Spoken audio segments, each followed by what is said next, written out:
Welcome to Chapter 16. This is our final chapter of the Summer B semester. So today we'll be talking about psychological and biological treatments. So I hope that after last video, which was all about mental health disorders, that this will be a little bit more optimistic, right? So now we talked about all of the problems people can have, and now we're going to talk about some solutions. So slightly more optimistic than last video. So what are our learning objectives for today? We'll start with a brief discussion of mental health disparities. And this isn't in your textbook and you won't be quizzed on this, but I think it's important to touch on this in part because it's not in your textbook. Health disparities in general are obviously a crucial topic of discussion, and unfortunately psychology sometimes leaves large groups of people out of the conversation. And I think your textbook, as we've discussed before, your textbook is a little prone to this as well. So I thought I would provide a little bit of additional information for this lecture. Then we'll define psychotherapy, kind of what are we talking about when we talk about therapy. And then the bulk of what we'll be talking about today, we'll be discussing several types of therapies, and we'll talk about the kind of theoretical backgrounds of these therapies and the evidence kind of for and against each of these different types. So we'll discuss insight therapies today, group therapies, behavioral therapies, cognitive behavioral therapies, and we'll end with biomedical therapies. Like I said, we're starting with a very, very brief and shallow discussion of mental health disparities. And the reason this is important is because evidence suggests that unfair differences according to race and ethnicity and access to or quality of mental health care does exist. So this is similar to other health disparities, right? Access to hospitals in part, or access to health care because of insurance or in affordability, or how doctors might treat a person are significant, right? These disparities are significant in all aspects of healthcare, but also specifically in mental health care as well.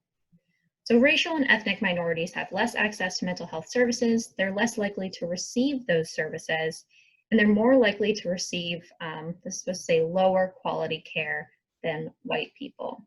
So for example, depression is less likely to be diagnosed in a racial or ethnic minority than it is for a white person, and thus a racial or ethnic minority is less likely to receive help because they were not diagnosed properly.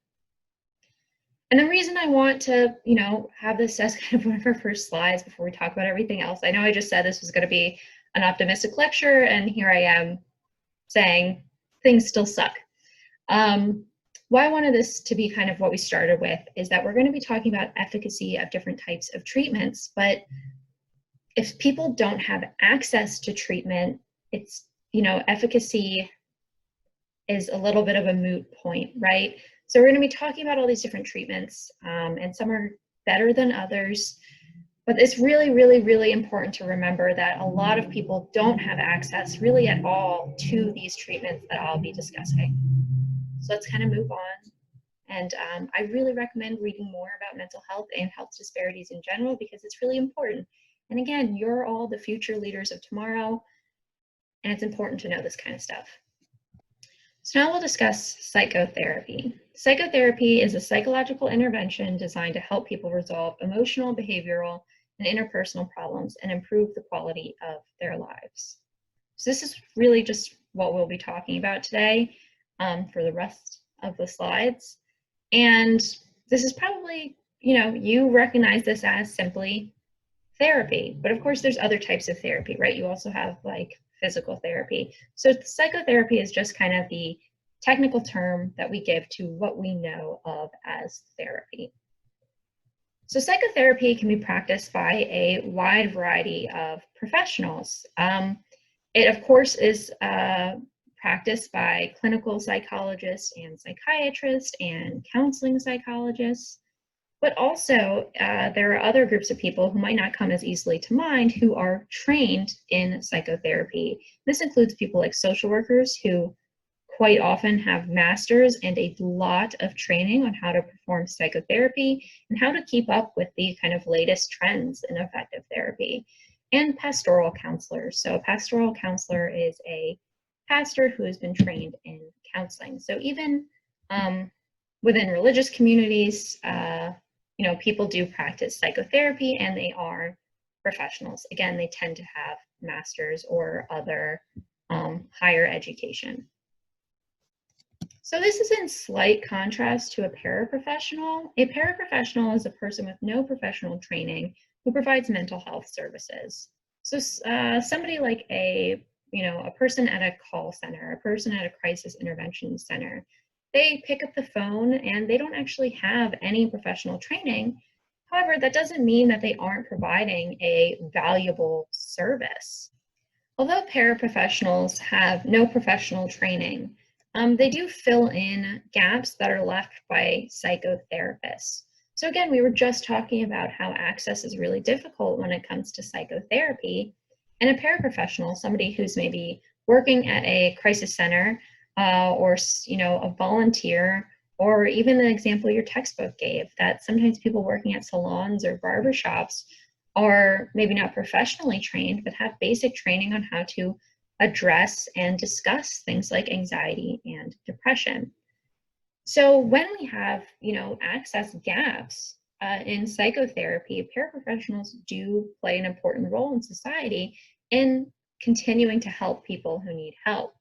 Again, social workers are already spread very thin and don't really get paid very much and already have incredibly high and stressful caseloads. And then clinical psychologists or counseling psychologists, they're really freaking expensive, right? Especially if you don't have health insurance or if you don't go to a university where you have free healthcare service or mental health care service. That's where paraprofessionals are really filling in these gaps for people.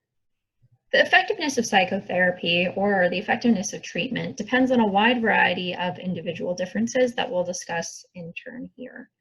First is how well adjusted someone is to begin with when they first go to therapy. So somebody without severe problems who might have just a couple of problems that they want to talk out and they want to solve are more likely to have an effective therapy session and are more likely to see changes from therapy.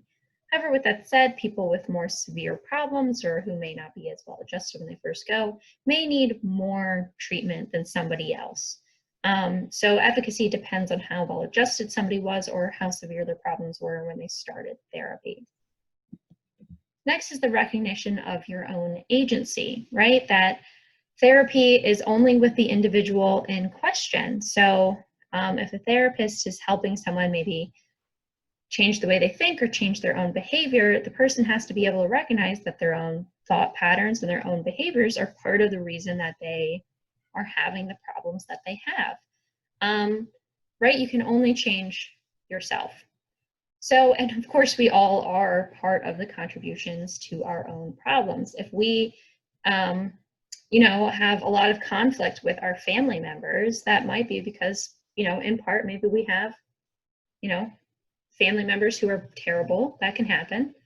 But how we respond to those family members can contribute to our own problems. Additionally, whether or not we're taking ourselves out of the situation is a way that we can solve a problem or we are contributing to our own problems. So therapy kind of relies on somebody being able and being willing to change themselves and recognize their own contributions to the issues within their lives.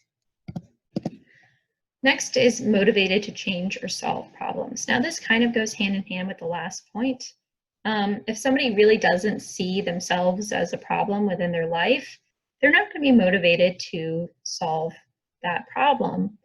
Additionally, somebody who is forced to go to therapy or who doesn't really want to be in therapy isn't going to be particularly motivated to engage with or solve the problems that they're having through therapy. So motivation plays a huge role in the effectiveness of therapy. Some anxiety also this might seem counterintuitive, some anxiety does help efficacy, right? Anxiety may provoke someone's motivation to change. That if you are feeling stressed out about some aspects of your life, you may be more motivated to change than somebody who doesn't really feel any anxiety about the problems within their life. Additionally, clients with temporary problems are more likely to see the efficacy of their treatment.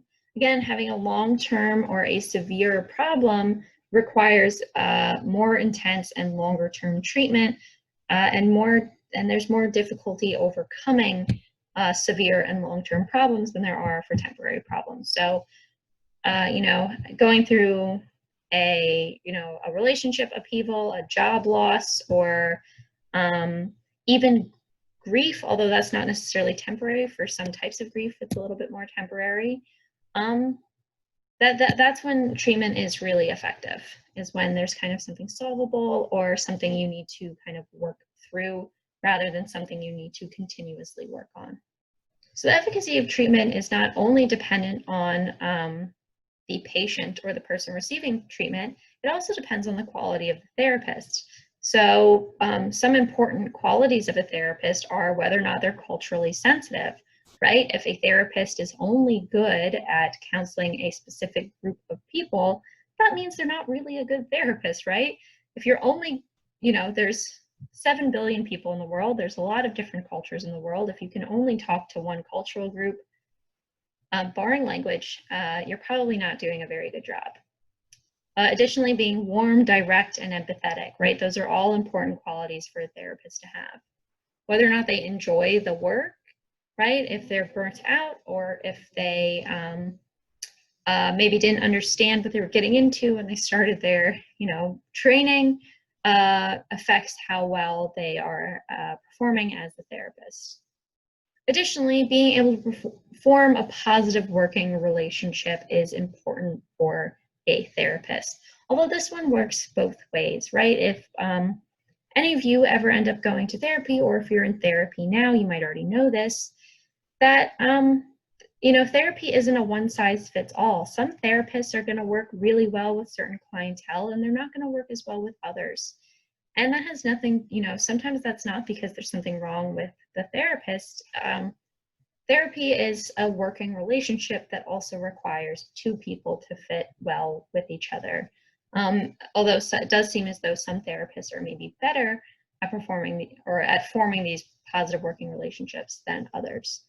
And it's really important to note here, this should be a working relationship, not a personal relationship, because that crosses all sorts of boundaries. So as I know in the beginning, we'll be discussing different types of therapies, and these types of therapies will make up the bulk of the rest of the lecture. We'll be discussing insight therapies, which include psychoanalytic and psychodynamic and humanistic therapies. Then we'll discuss group therapies, then behavioral therapies, cognitive behavioral therapies, and finally, biomedical treatments. We'll start with insight therapy. And insight therapies are a form of psychotherapy that have the goal of expanding awareness and insight. So the first type of insight therapy that we'll discuss are the psychodynamic therapies. And these are treatments that were inspired by classical psychoanalysis and thus were influenced by Freud's techniques. So psychodynamic therapies generally share three beliefs and approaches. The first belief is that causes of abnormal behaviors stem from traumatic or otherwise adverse childhood experiences. The second approach is that in the psychodynamic approach, they strive to analyze several different things, including distressing thoughts that clients avoid, wishes clients have, recurring themes in life patterns, significant past events, and then also the therapeutic relationship. The third belief is that when a client achieves insight into something previously unconscious, so when they kind of become conscious of what had been unconscious, the causes and significance of the symptoms they were experiencing, the psychological symptoms they were experiencing, then become clear.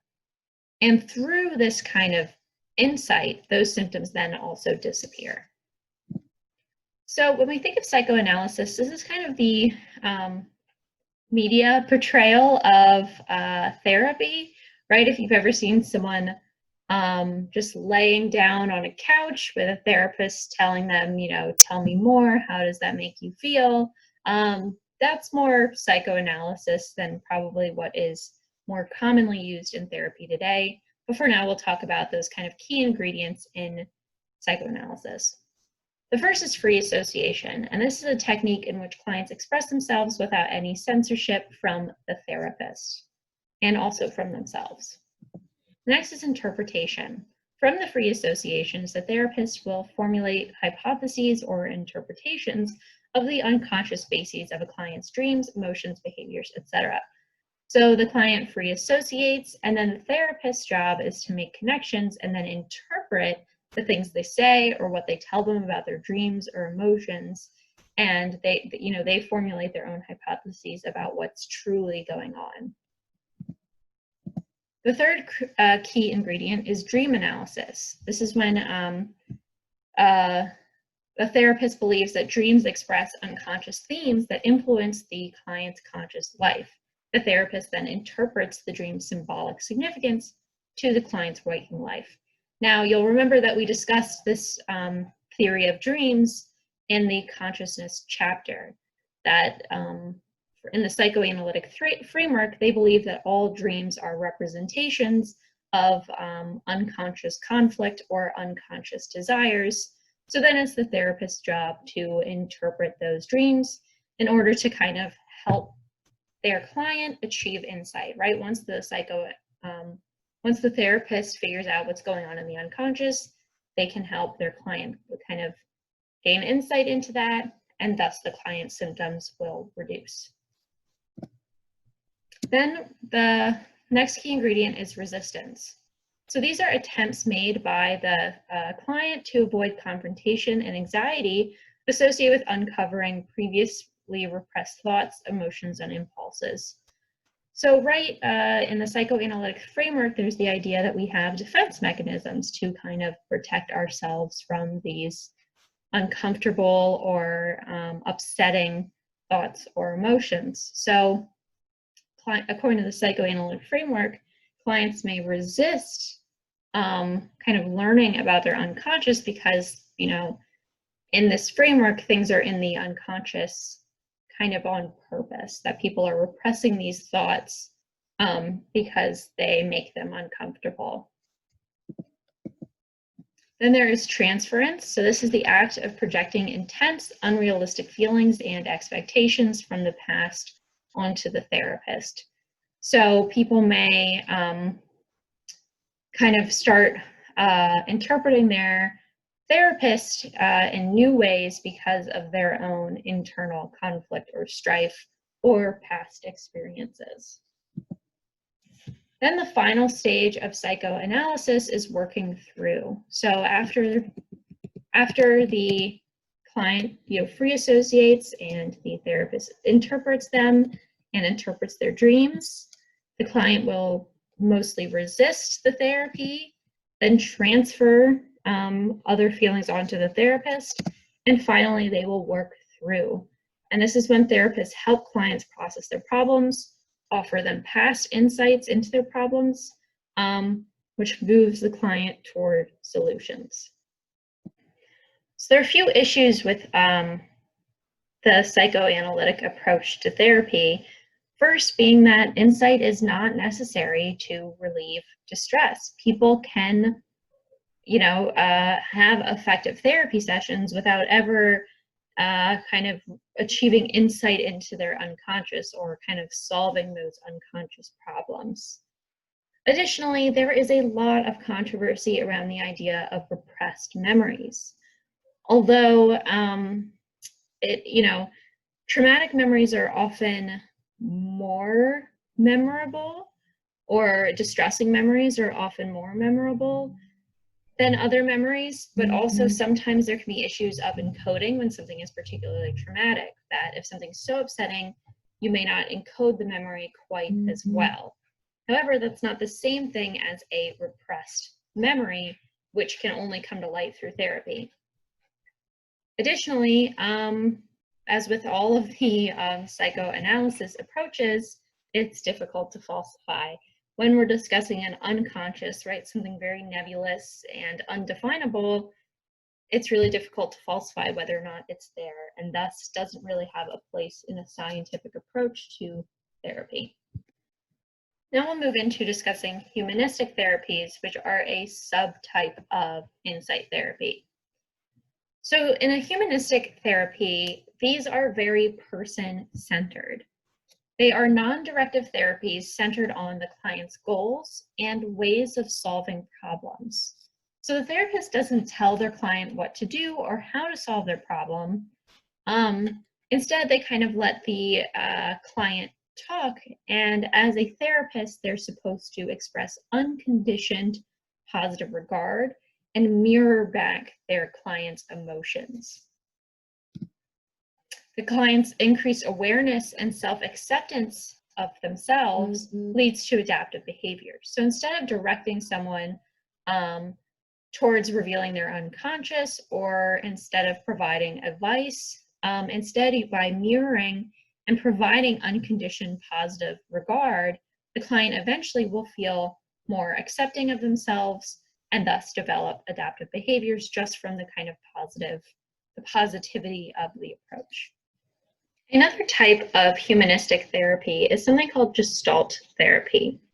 And this aims to integrate different and sometimes opposing aspects of someone's personality into a unified sense of self. And one way in which you kind of do this Gestalt therapy is through something called two-chair therapy. This is when you have someone move from chair to chair to confront different aspects of their personality.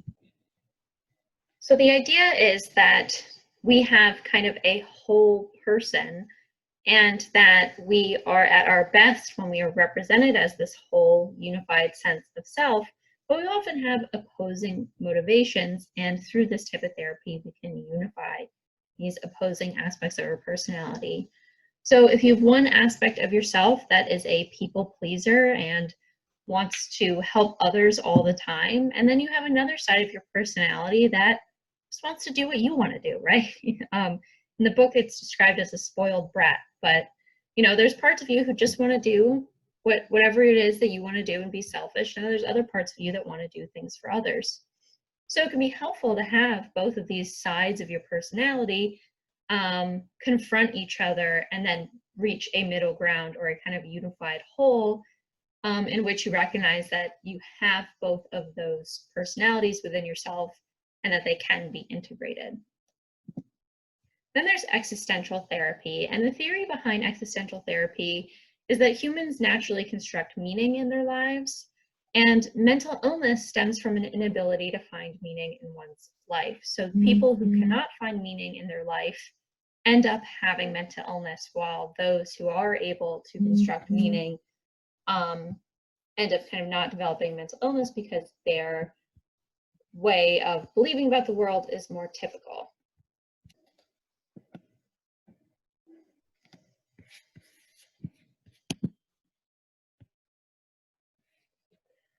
So now to evaluate the humanistic approach. So the humanistic approach has had influence in modern day therapy, in that it did emphasize the therapeutic relationship. And we've found that having mirroring clients' emotions and positively reflecting clients' emotions, or teaching people how to find meaning in your life, these all do seem to be helpful. However, humanistic approaches may have overemphasized the role of the therapeutic relationship. Additionally, what we've found in studies of efficacy is that person-centered treatment seems to be better than no therapy at all, but doesn't seem to be offering much above and beyond a placebo treatment of maybe just sitting down and talking to someone. So there may be other therapies that are significantly more effective than person-centered treatment, although seeking help in any form does seem to be better than having no therapy at all. Now we'll discuss group therapies. Group therapies are what they sound like. They're a therapy that treats more than one person at a time. And typically in a group therapy, there are between 3 to 20 people. And group therapies tend to be efficient, time-saving, and less costly. So group therapies can also be effective for people who are going through a potentially unique situation, who would like to speak to others who are going through something similar. So something like grief, it can be difficult to talk to a therapist about grief if the therapist has never experienced that grief themselves. Additionally, a group therapy allows people to kind of model and practice behaviors together and thus have some sort of accountability with each other. So Alcoholics Anonymous is probably the most salient example of a group therapy. It's probably the one that comes most easily to everyone's mind because it is so prevalent, and they have so many, there's a lot of people who are part of Alcoholics Anonymous, in part because it doesn't just include alcoholics, it also, despite the fact that there are Narcotics Anonymous programs in the country as well, most of them end up folding into Alcoholics Anonymous programs because, again, Alcoholics Anonymous is just the most prevalent.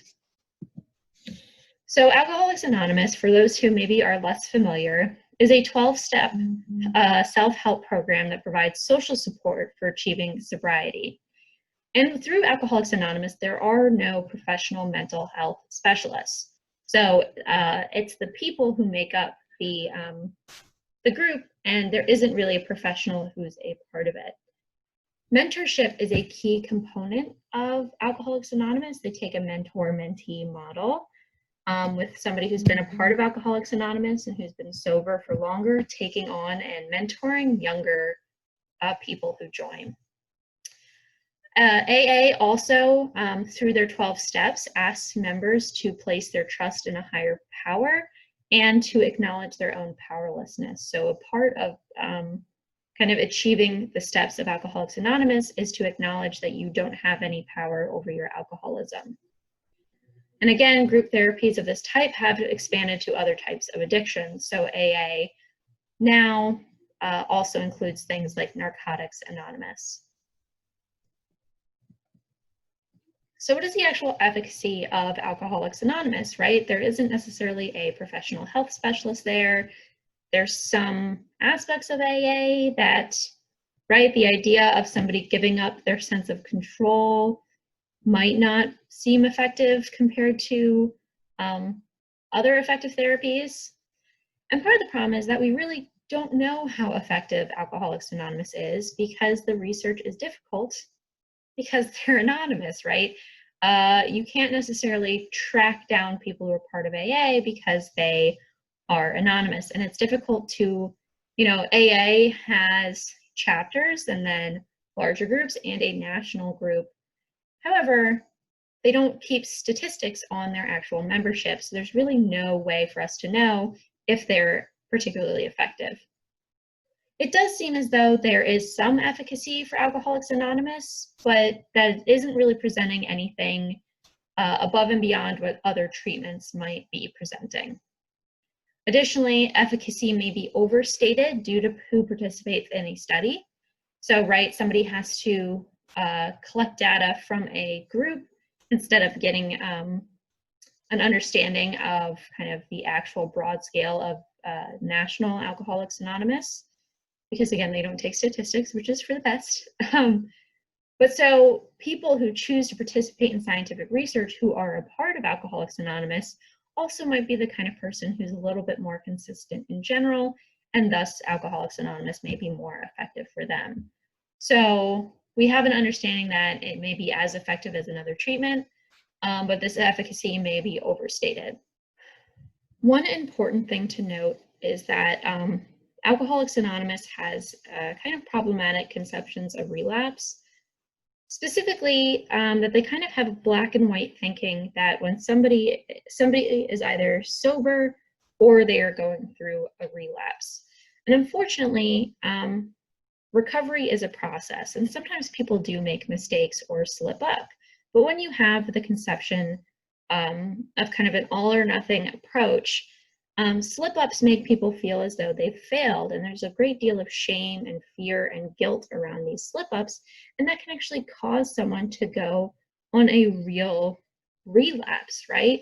So feeling as though you failed because you had a beer or you smoked pot makes you more likely to give up because you've already failed, and to go on a real bender, and to end up maybe not trying to get sober again for some time because you failed so badly last time. Recognizing again that recovery is a process and that sometimes mistakes do happen and that a slip up is normal helps people in that after they have one beer, they can maybe say to themselves, okay, I made a mistake, let me put that away and tomorrow I'll be better, and then to work on improving themselves. Again, I'm not an expert in addiction research, but it seems as though that kind of relapse prevention seems to be much more effective than a conception of relapse that involves, feelings of failure and a black and white perspective. With that said, the social network does seem to be an incredibly important and crucial component for Alcoholics Anonymous's efficacy. Having social groups and having accountability seems to be incredibly effective. And, AA was one of the first places where this type of therapy started. So you can't really discount the kind of power that something like AA has in helping people through this kind of unique mentor-mentee model. Again, some of the 12 steps are a little less helpful, but that social network mentor-mentee accountability process is really crucial. And another point here, we were talking about accessibility with treatment. Alcoholics Anonymous is one of the most accessible treatment programs in the country. So it may not be perfect, it may not be the most effective, but it is the most accessible. And that makes it kind of a wonderful thing that people are able to easily find AA programs within their own communities, and that they don't have to pay to be a part of these programs. The next type of group therapy is family therapy. So people can also do group therapy with family members, with their parents, or with their siblings, or as a family entirely. The first type of family therapy is something called strategic family intervention. This is an approach designed to remove barriers to effective communication. So with strategic family intervention, when families are having problems communicating with each other, you ask each individual family member to carry out a planned task. And this can help shift how the family members solve problems and then interact with one another. So in a strategic family intervention, the therapist might ask family members to ask each other more questions, or provide more words of affirmation, or in couples therapy that every day they have to express gratitude to one another. They're basically asking them to carry out tasks and kind of practice these skills in order to help them solve problems and interact with one another. Then there is structural family therapy, and this is a treatment in which therapists deeply involve themselves in family activities to change how family members arrange and organize their own interactions. In structural family therapy, a therapist might, come over for dinner and be a part of that family activity to both witness the family dynamic and then, shift family members or redirect them in order to improve their interactions. So family therapy is, as far as its efficacy goes, is more effective than no therapy. And it seems as though it also can be just as effective as having individual therapy. And, if you're having problems within your relationships, whether or not that's like with your significant other or with family members, it can be both helpful to go to individual therapy, but if you're having specific problems as a communication group, family therapy can be incredibly helpful for kind of reshifting how communication is working. However, whether or not you're going to family or individual therapy depends mostly on your needs and sort of what problems you're trying to solve. Now we'll discuss behavioral therapy. And behavioral therapy focuses on specific problem behaviors and current variables that maintain people's problematic thoughts, feelings, and behaviors. Now this is a distinct break from insight therapy because we're in insight therapy, they believe that there are underlying causes to our problem behaviors. And if we solve or recognize or gain insight into those underlying problems, the symptoms for our problem behaviors, or the problem behaviors are the symptoms, those symptoms will go away. In behavioral therapy, they simply focus on the problem behaviors. According to insight therapy, or insight therapists or insight theorists, they believed that behavioral therapy, where you just target the symptoms, would lead to people just developing other symptoms. But that doesn't seem to be the case. It seems as though behavioral therapy is pretty effective for reducing those problem behaviors. Now, how they do this is they use behavioral assessment techniques to pinpoint environmental causes of the person's problems, and then establish specific and measurable treatment goals, and then devise therapeutic procedures. So one of the methods that they use to pinpoint specific environmental causes is an ecological momentary assessment. So this is an assessment of thoughts, emotions, and behaviors in the moment in situations where they occur in day-to-day life. So these are things like heart rate monitors, journaling, or tablets. So let's say the problem that somebody is trying to identify or solve is something like food addiction or overeating. An insight therapist might have someone talk about their childhood or free associate and maybe identify the problem in their life or the problems in their lives that might have led to them starting to overeat.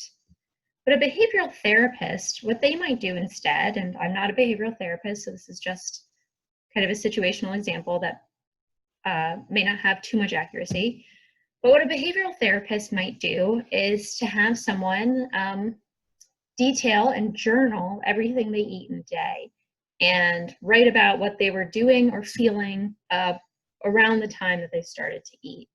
And then the therapist might assess that, well, it seems as though you're overeating when you get home from work, or after a stressful experience, or after an argument with your partner. And we've found that that situation is maybe triggering for you, so we'll develop specific and measurable treatments for kind of those stimuli that are causing you to overeat. So the journal there and journaling around whenever the person is overeating would be that ecological momentary assessment that then the behavioral therapist can use to develop their technique to help the person with their specific problem.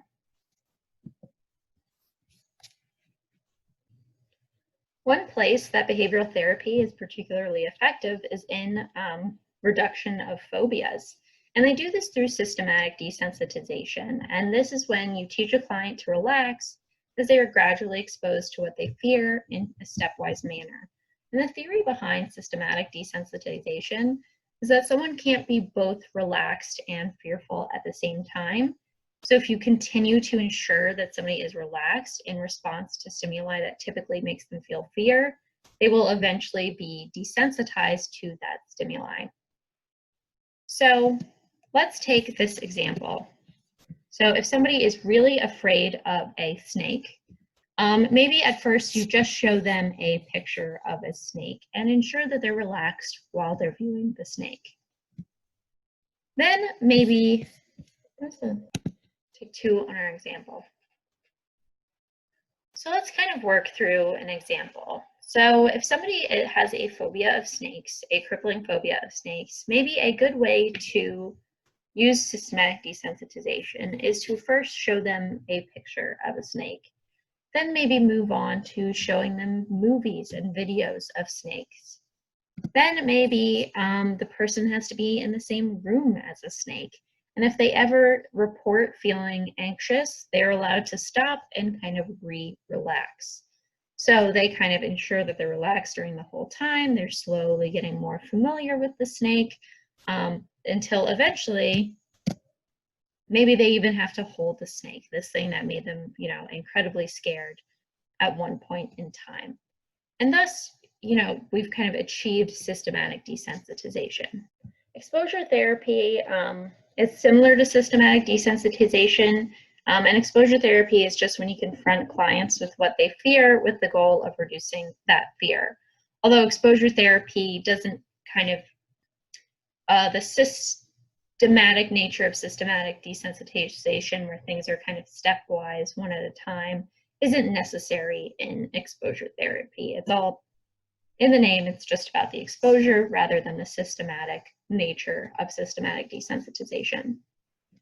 And to reiterate what I've already said, the theory behind systematic desensitization is based on reciprocal inhibition, that people can't experience two responses simultaneously.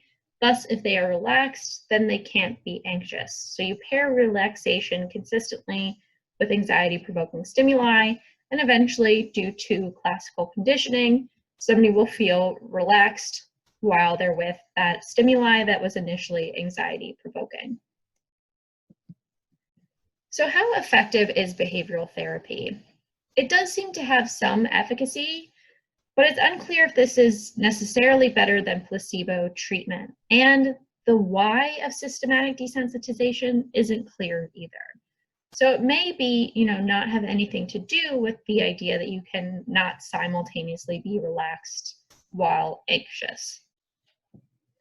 One way in which we've evaluated behavioral therapy is through something called dismantling. And dismantling is simply a research procedure for examining the effectiveness of isolated components of a larger treatment. So you evaluate each step kind of in a vacuum in order to understand if that step was a necessary component of the treatment. And what dismantling has shown is that there isn't really a single step of desensitization that is essential. And that suggests to us that, again, being part of therapy of any type seems to be helpful, right? Any sort of placebo treatment, but behavioral therapy and systematic desensitization doesn't seem to help phobias above and beyond what maybe other types of therapy would. So this is just a helpful chart for you to understand systematic desensitization. So here are all of the behaviors that somebody can experience, and then their fear rating maybe at their first session. So thinking about a spider doesn't make someone feel too anxious, but letting a spider crawl in their arm would be horrific. But over time, through systematic desensitization, the goal is to get all of these fear ratings down. So first you tackle thinking about a spider doesn't provide any fear. So then you want them to look at a photo of a spider, and maybe that will be 10. And you have them continue to look at a photo of a spider in a relaxed state until looking at a photo of a spider also, initiates no fear. So now let's compare systematic desensitization to something called flooding. So this is when you jump right on to the top of the anxiety hierarchy and you give someone extended exposure to fearful stimulus. So you might take someone with a phobia of heights right to the top of a skyscraper and keep them there until their anxiety subsides. And the theory here is that fears are maintained through and conditioned by avoidance. So if we take away their ability to avoid, they won't continue to maintain that anxiety. An important caveat here is that the goal is to provoke anxiety in the absence of negative consequences. So something like flooding is probably not a good idea to do with somebody who might have a phobia of spiders, let's say, because the spiders could bite them, which has negative consequences. And they also might end up killing the spiders if they kind of swat them away. And spiders are an important part of our ecological system, so that would be wrong and bad. So that the absence of negative consequences is really important because, again, the goal is anxiety reduction. So if there's any negative consequence that happens during flooding, that can create more anxiety later. And the idea here is something called response prevention. And therapists will actually prevent clients from performing their typical avoidance behaviors. So if somebody has a hand washing compulsion, if they have OCD and one of their compulsions is to consistently wash their hands to keep them clean, they might put dirt on their hands and not allow them to wash them. And by By not allowing them to use that response, they then are not maintaining that response, and then their anxiety that comes with that behavior or that anxiety-provoking stimuli, they kind of force them to kind of remain in that situation until their anxiety reduces. A new exciting avenue for behavioral research, especially in phobias, is virtual reality. So for those of you who are unfamiliar with virtual reality, we now have the technology for people to put on goggles and play games and experience new environments. So virtual reality might be a wonderful place for people to really experience something they're afraid of in an entirely non-threatening environment. So somebody who's afraid of flying on a plane may actually get to fly their own plane or mimic the experience of flying on a plane through a virtual reality headset. You could also, pet a spider or hang out with a snake in virtual reality while fully knowing that it's not real and the snake can't get to you. So one caveat here is that this virtual reality is really exciting technology, in part just because it's very fun. But also, there's a lot of new research that's coming out around virtual reality. And with any sort of new technology, it's probably good to be skeptical of the flood of research that we now have, which is sometimes a little bit problematic or not well thought out. So virtual reality cannot mimic all human interactions. So it's difficult to really make good research inferences from something that is entirely pretend. So that's just for those of you who may be planning to go into research later, or who just want to read more research studies in psychology now, maybe be a little bit more skeptical of some of the virtual reality studies. So here is a video about kind of the promise of virtual reality with phobia reduction, and I'll have this in our supplemental videos this week.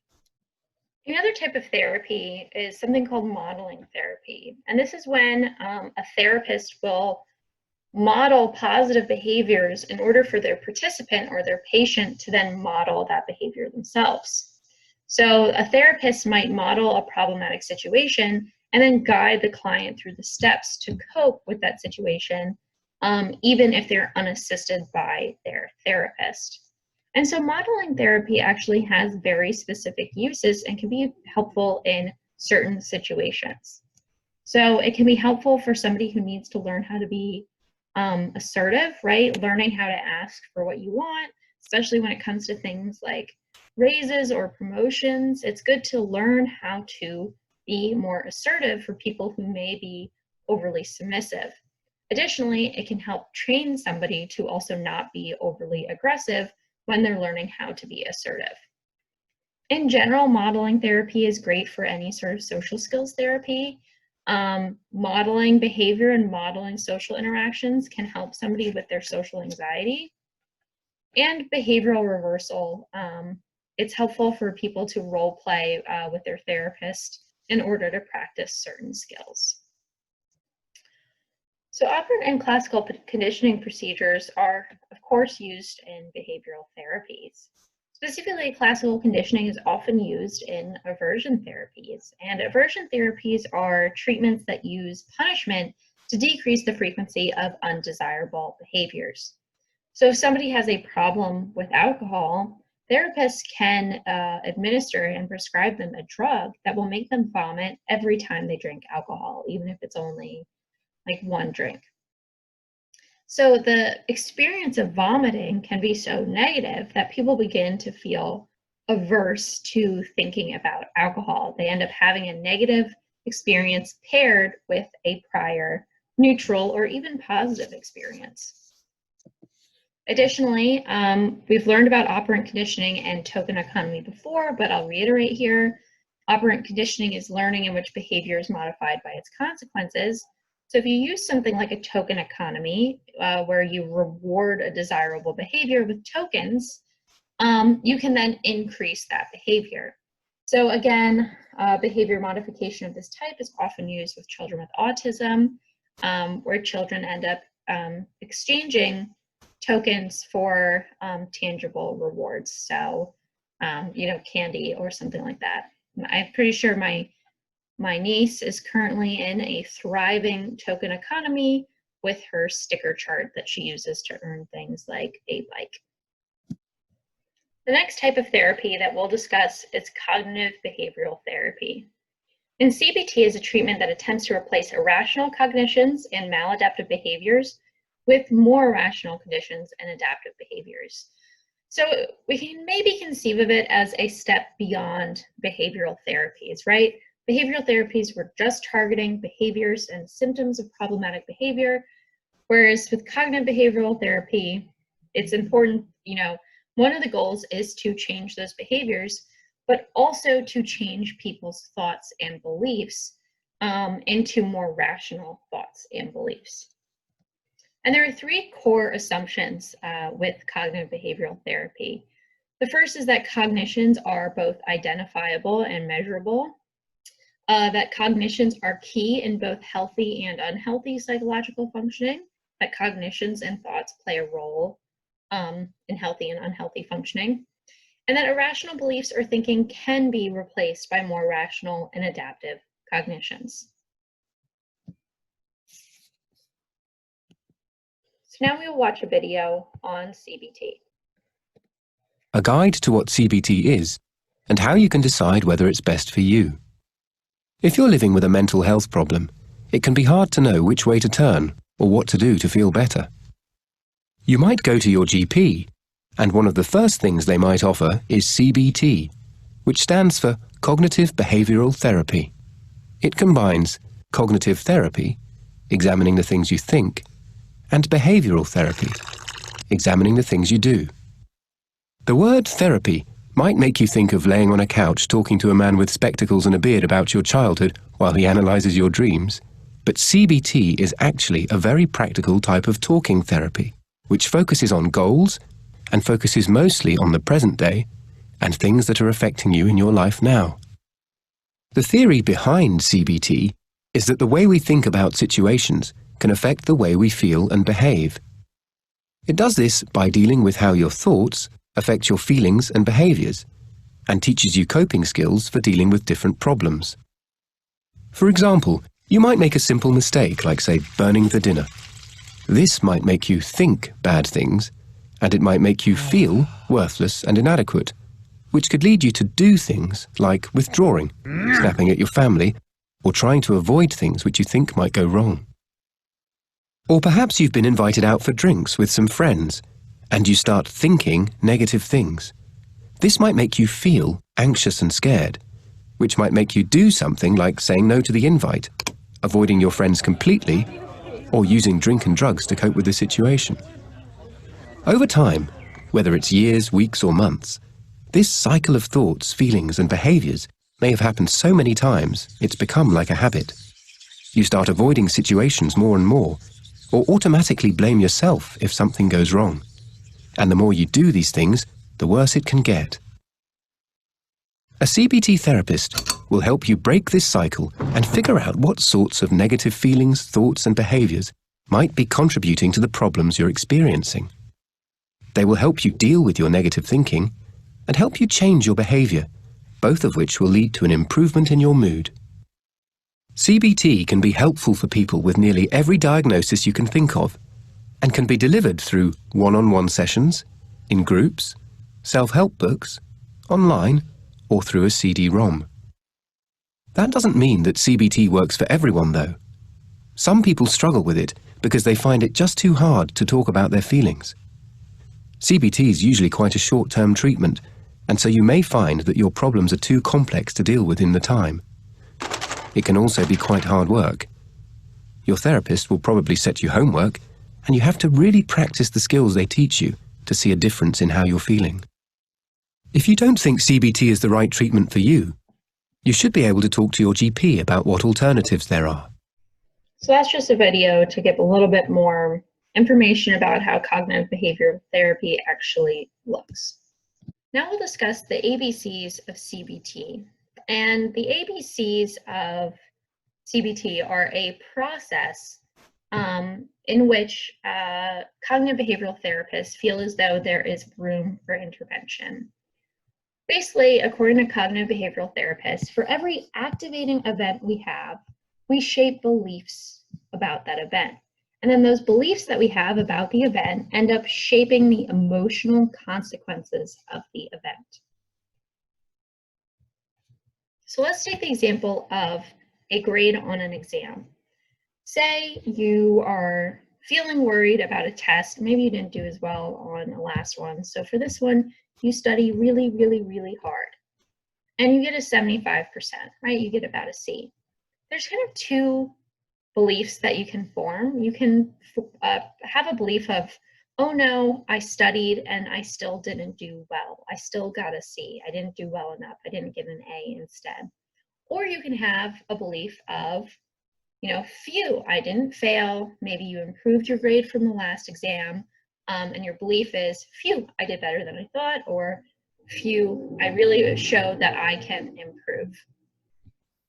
So the consequences to that first type of belief of, see, I'll never be good, I can never get a better grade, end up having the emotional consequence of feeling depressed about your success in college. So according to a CBT or a cognitive behavioral therapist, they think that where we can intervene is in this belief part, where, if you change your actual belief, then we can change your consequences. So we've since added more to the ABCs other than the activating event, beliefs, and consequences. The first is that you can dispute the beliefs, right?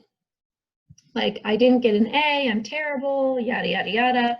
You can tell yourself and dispute that belief by saying, you don't need to be perfect, right? You don't need to get all A's in college in order to be successful in life. Getting a lower grade than you wanted or expected won't shape your entire future. And then we can adopt effective beliefs. Everything will be okay, even if I fail. So we're disputing the idea that you have to be perfect, and you're adding additional effective beliefs. I will be fine. Next time might be better. And this will create new desired feelings, right? By affecting these new beliefs, the next time you don't do as well in an exam as you thought, you won't necessarily feel depressed. Instead, you'll feel hopeful, or you'll develop, you'll realize that, oh, I needed additional strategies, or maybe I spent too much time doing other things, or this class wasn't for me. So you'll end up, because you're disputing beliefs and adopting effective beliefs, you can then create new desired feelings for yourself, or kind of new desired consequences. So what about the efficacy of CBT? And you'll be happy to know that we found that CBT is more effective than no treatment and more effective than placebo treatment. So I'm sure after all the therapies we've talked about in this lecture, where at the very end, I noted, well, it's better than no treatment, but it doesn't seem to maybe be more effective than placebo treatment. Finally, we have a treatment that seems to have efficacy above and beyond placebo treatment. It also is at least, if not more effective than psychodynamic and humanistic therapies. And we have also found that it is at least as effective as drug therapies for depression. So it is even effective beyond sort of biological models of therapy. There's been a push within the field towards empirically supported treatments. And empirically supported treatments are just interventions for specific disorders supported by high quality scientific evidence. So the idea is that therapists should choose interventions when interacting with someone with a specific disorder based on how much scientific evidence supports them. So they should choose interventions based on the evidence. For example, behavior therapy and cognitive behavioral therapy have both emerged as being empirically supported for treating things like depression, anxiety disorders, obesity, marital problems, etc. So a therapist, according to people who are pushing empirically supported treatments, if a patient has depression, a therapist should either use behavior therapy or CBT and not one of the other therapies that we learned about today, because these two have emerged as being empirically supported. With that said, empirically supported treatments are a little controversial. And this isn't because therapists, and practitioners don't want to, use empirically supported research. Instead, there's a philosophical belief that psychotherapy is more of an art than it is a science, and decisions about treatment should be subjective.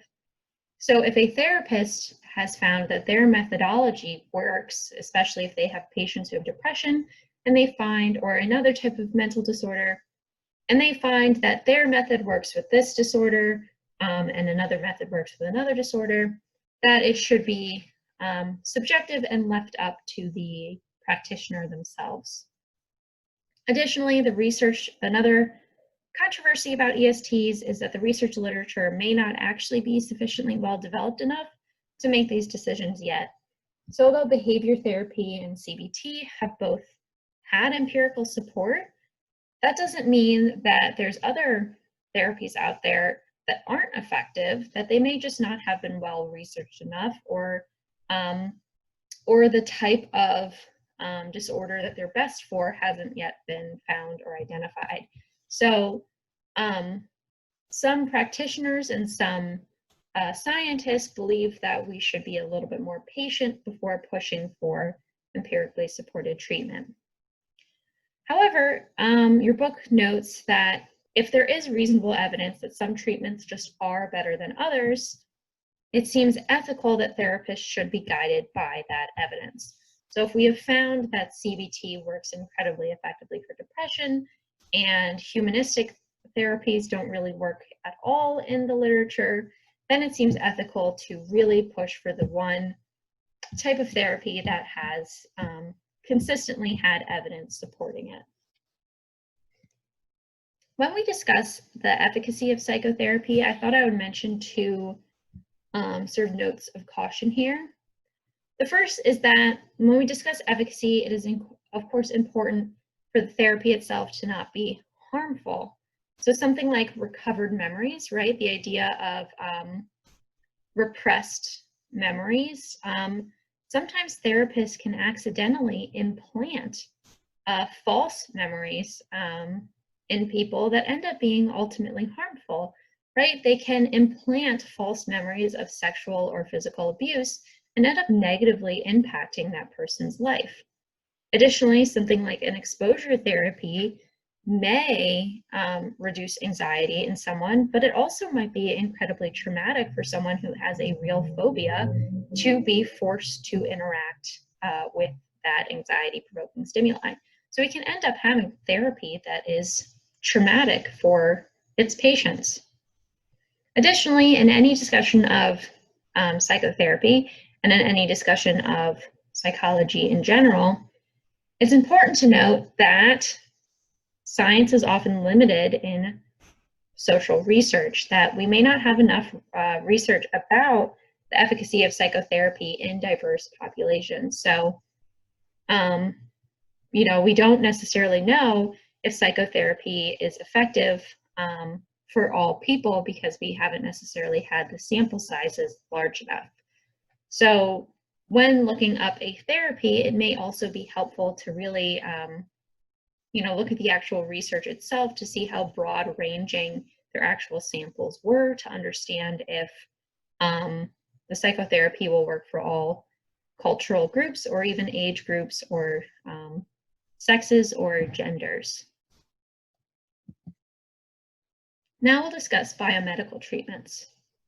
So psychopharmacology is the use of medications to treat psychological problems.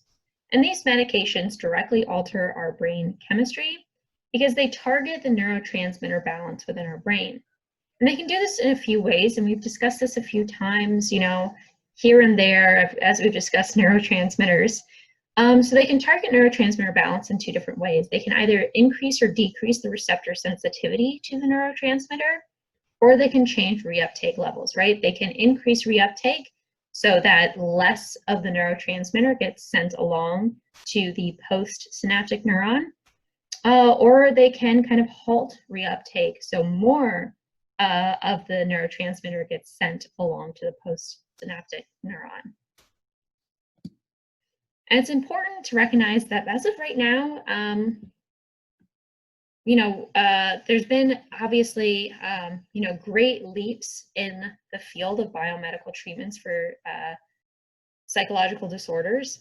However, we are still kind of shooting in the dark with some of this research, and we don't exactly know how a lot of these medications work. We may understand how exactly they change the receptor sensitivity. That might not give us much insight into how the actual disorder works. So biomedical treatments can treat or alleviate symptoms for many disorders. So antidepressants tend to be for depression or panic disorders. Anti-anxiety meds like benzodiazepines treat anxiety. Mood stabilizers work well for people with bipolar disorder. Antipsychotics can be used for people with schizophrenia, bipolar, or ASD. And psychostimulants often help with attentional problems like ADHD. However, there are some drawbacks, right? So one size does not seem to fit all. Not all medications work for all people. Additionally, some may be overprescribed. We have a little bit of a psychostimulant overprescription crisis in the US, where ADHD medications are prescribed easily to children and young adults who may not need psychostimulants, or who could have developed coping mechanisms around using a psychostimulant. Not that, of course, lots of people need these medications as well, but some may have been prescribed in certain circumstances. So now we'll discuss some other biomedical treatments that are alternatives to medications. And we'll start with electroconvulsive therapy, which are brief electrical impulses to the brain. And we'll watch a quick video on ECT right now. Electroconvulsive therapy, or ECT, is often called a treatment of last resort for patients who haven't had success with drug therapies, who have life-threatening psychiatric conditions, or who are suffering a catatonic state. ECT induces a brief seizure in a patient which resets the brain functions associated with some psychiatric disorders. It's typically indicated for treatment-resistant psychiatric conditions, most commonly mood disorders or depression, but there are multiple types of depression, so it can also be used to treat bipolar depression. The majority of ECT treatments are managed like outpatient procedures, and the patient is given general anesthesia. When the patient's asleep, the stimulus is delivered, the seizure is monitored, they'll have just one seizure. An electrical current is given to the brain, low enough not to harm the patient, but high enough to trigger a seizure. The treatment team can even touch the patient. The thing that concerns patients the most is that they know that they will be having a seizure.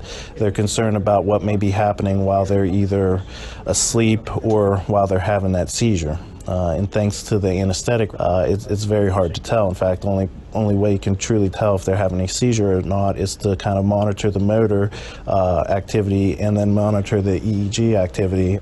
The patient awakens soon after and is monitored for a short while like any patient who has undergone general anesthesia. Within a half hour, they'll be discharged.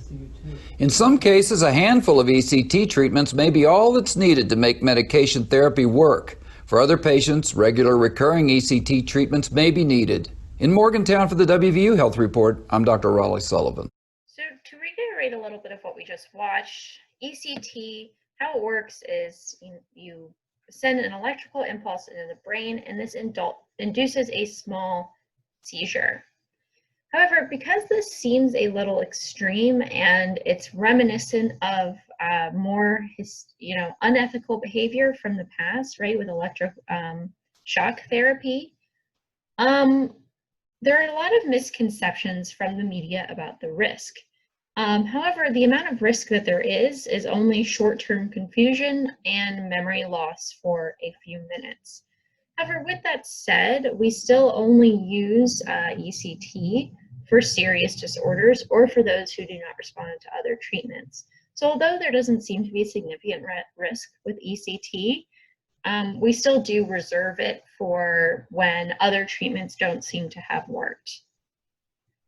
We've learned about the next biomedical treatment way back when in Chapter 3 with a transcranial magnetic stimulation. And this is when there's an electrical device that's implanted and it will actually, again, shoot an electrical impulse, and it's designed to stimulate the vagus nerve. And what this does is it increases the blood flow within the brain.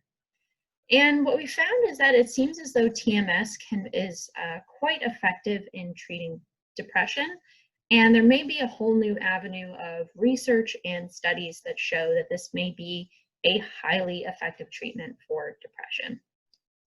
So some conclusions for today.